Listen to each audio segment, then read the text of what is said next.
என்னோடய ஸ்டைலில் கோவில் புளியோதரை பார்த்துடலாமா?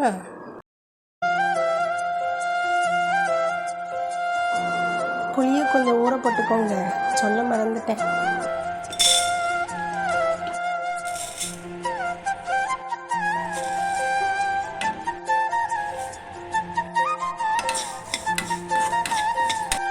இந்த நல்லெண்ணெயில் 4 வத்தலை வறுத்து தனியாக எடுத்து வச்சுக்கோங்க. வச்சுட்டு அதே எண்ணெயில் மற்ற தாளிப்பு போட்டு அந்த தாளிப்பையும் தனியாக எடுத்து வச்சுக்கோங்க.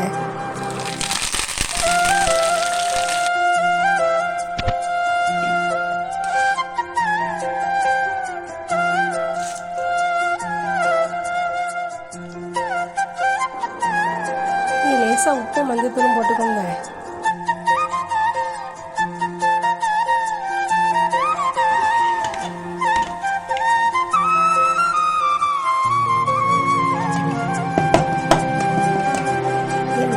ரெடி ஆகிட்டு வரையில சாப்பிட பாருங்க, ஒரு வாயை உருட்டி அப்படி வாயில் போட்டுருவோம்.